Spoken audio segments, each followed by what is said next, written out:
House Republicans have had a new speaker, Mike Johnson, for a total of 48 hours, and they are already beginning to turn on him for a pretty disgusting reason that we're gonna get into, specifically for his thoughts on the George Floyd murder in 2020. Matt Walsh kicked it off. He tweeted out a clip of Mike Johnson at the time, who was asked about the police killing of George Floyd, to which he had a pretty human response. Here's what he said. What did you feel when you watched the video of George Floyd being killed? I was outraged. I don't think anyone can view the video and objectively come to any other conclusion but that it was an act of murder. And I felt that initially, as everyone did. It's so disturbing. And the underlying issues beneath that are something that the country is now struggling with. And I think it's something we have to look at very soberly and with a lot of empathy. And I'm glad to see that's happening. Wow, ew, empathy, sobriety, disgusting. Okay, so yeah, that's actually an incredibly honest and real, and I think everyone felt that way, answer after the murder of George Floyd. Part of this might be because Mike Johnson has an adopted black son. He has 2 biological children as well who are white, and he actually spoke a little bit more about the differences between his kids.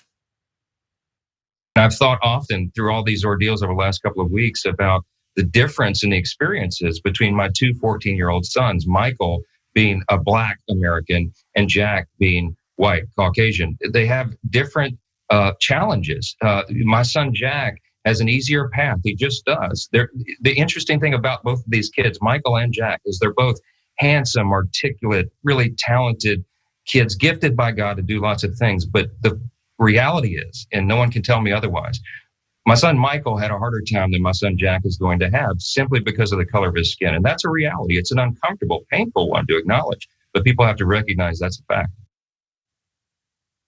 All right, we need to stop this before I start to kind of like Mike Johnson for, recognizing structural racism, seeing it in front of him, having some sort of empathy for his son who, yes, will face different adversity than his white son. But of course, Matt Walsh is sounding the alarm on this, and he tweeted that clip out saying, here's the new speaker saying George Floyd was murdered and we need systemic changes to fix the racism in our country. Struggling to see why we had to kick out the last guy for this guy. It's the exact same guy pretty much. And then Laura Loomer, who I'm convinced is just an Instagram filter, tweeted, Magic Mike's loves drug addict George Floyd. My God, how people still say this about, you're such a ghoul. You're such a ghoul.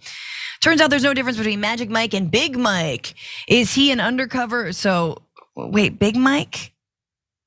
Who's Big Mike? Big. All I think of is Big Mike is Blindside. Oh, Mike yeah. McCarthy. Is that what he's saying? Oh, because he.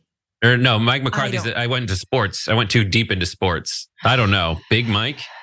Anyway, is he an undercover Democrat? What type of MAGA Republican says something like that? George Floyd was a drug addict and a criminal. Yet the new Speaker of the House said his heart broke for George Floyd. I'm really MAGA. You know who my heart breaks for?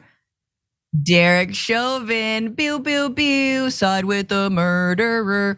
And then of course you've got other folks saying, Pedro Gonzalez saying, sure, the new GOP House Speaker has completely internalized left-wing racial libel about white supremacy and privilege. He also supports foreign aid, but okay. But he supports Trump, so it's fine, it's a win. So people are basically like, McCarthy was better or McCarthy was the same.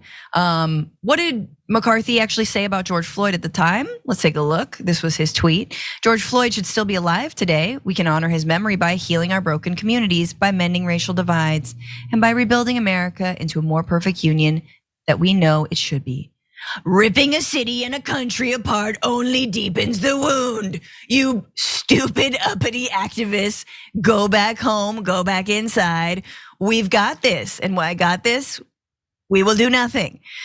So I just think this is so interesting, Brett, and like I'm sure that Mike Johnson isn't going to come out and sort of stand by his old comments. He's trying to play this role. I don't think it's going to stick. I don't think people really care, especially after the amount of dysfunction. But the reach on this is so gross.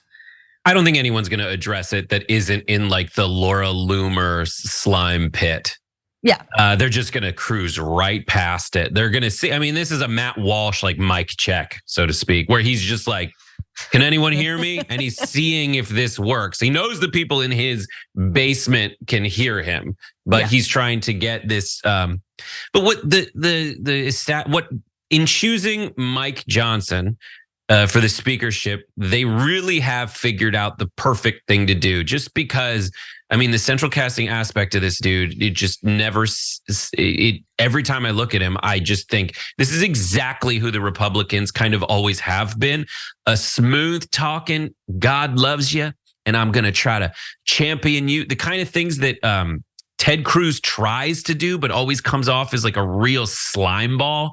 This guy genuinely just kind of is able to glide around and communicate to people. Yeah. And they see it. And the flip side of the coin of what he's talking about with his own son is like, this guy is the apex of the other side. This is with his floopy hairdo and his glasses. He is exactly that smoke-filled room. Everybody, he doesn't really talk about his feelings, but then he goes and does probably something wildly depraved behind the scenes. That's just the vibe I get off this dude. I'm getting big, like weird, like congressional orgy that we can't speak about vibes from him. He's the guy that invited Matt Gaetz. He invited Matt Gaetz. He invited, what's his name that we don't talk about anymore? Madison Cawthorn. Yes. Here's for him. I just hear him say like, it's going to be a lot more difficult for my black child than it is for my white child in my own house because I am wildly racist. Yeah. Oh God, I feel like this won't be the last we'll hear of his son. I mean, that's the thing. If he had any, I hope he leaves his black son out of this, but I sort of feel like he will probably use him as a crutch and as a talking point going forward. But TBD.